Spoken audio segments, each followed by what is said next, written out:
It was supposed to be the perfect solo camping trip. The day started beautifully. I'd been planning this for weeks, poring over maps, picking out the perfect spot in what I thought was a remote, untouched corner of the national park. The sun was shining, the air was crisp and clean, and as I hiked in, the only sounds were the birds and the crunch of my boots on the trail.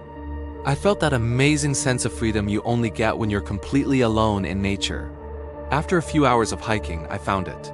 A small clearing by a bubbling creek, surrounded by towering pines. It was even better than the pictures. I dropped my heavy pack, took a deep breath of that pine-scented air, and thought, this is it. This is paradise. The stress of the city, the deadlines, the noise, it all just melted away.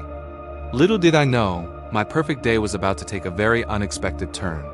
The first thing I always do is set up my home for the night.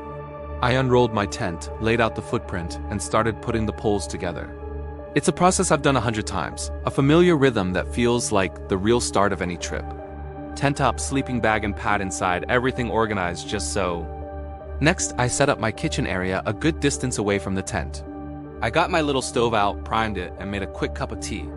Sitting on a fallen log, sipping my tea, I watched the sunlight filter through the trees. It was so peaceful.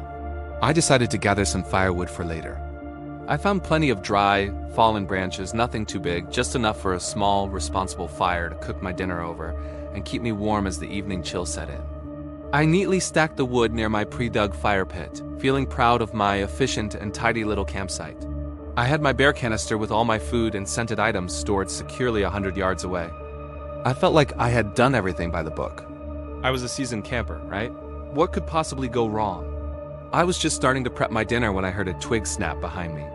It wasn't a deer or a squirrel. This sound had weight to it. I turned around, and standing at the edge of my clearing was a park ranger. He had a serious expression on his face, one that immediately put me on edge. He wasn't smiling. He just stood there for a moment, his eyes scanning my entire setup from the tent to the fire pit to my pack. "Good afternoon," he said, his voice calm but firm. I greeted him back, trying to sound friendly and confident, like I belonged there. He walked slowly into my campsite, his gaze missing nothing. He looked at my neatly stacked firewood, glanced at my tent's location, and then his eyes settled on the creek just a few feet away. He didn't say anything for what felt like an eternity. He just took it all in. Then he looked directly at me and said the words that made my stomach drop. "You need to pack up all of your gear and leave, immediately." I was stunned. Leave? But why? I thought I had done everything perfectly. I was completely baffled. Leave? I don't understand, I stammered. Did I do something wrong?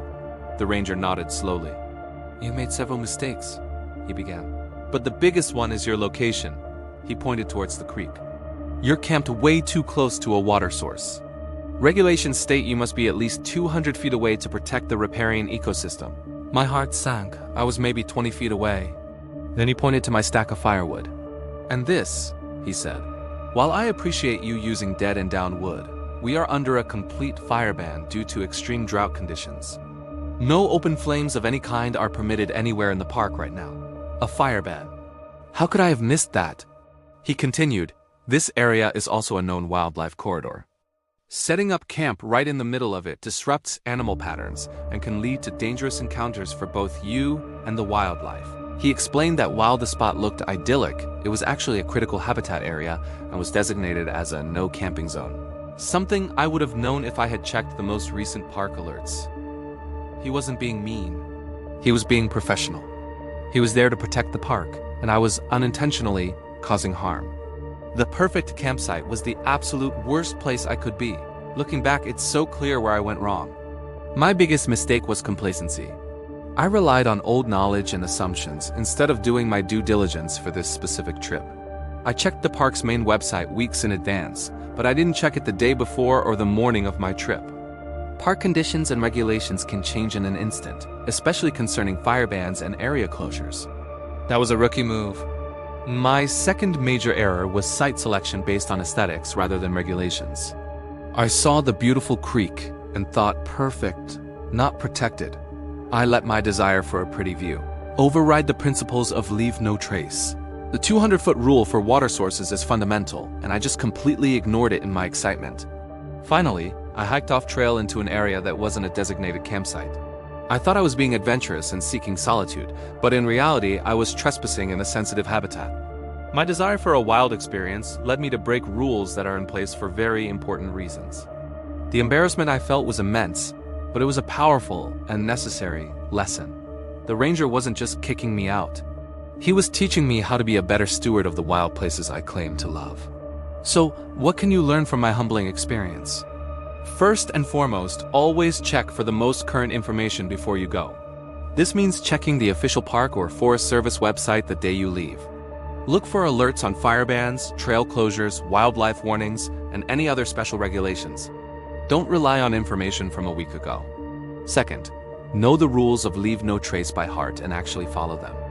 This includes camping at least 200 feet from water, packing out everything you pack in, and respecting wildlife. Use designated campsites whenever possible.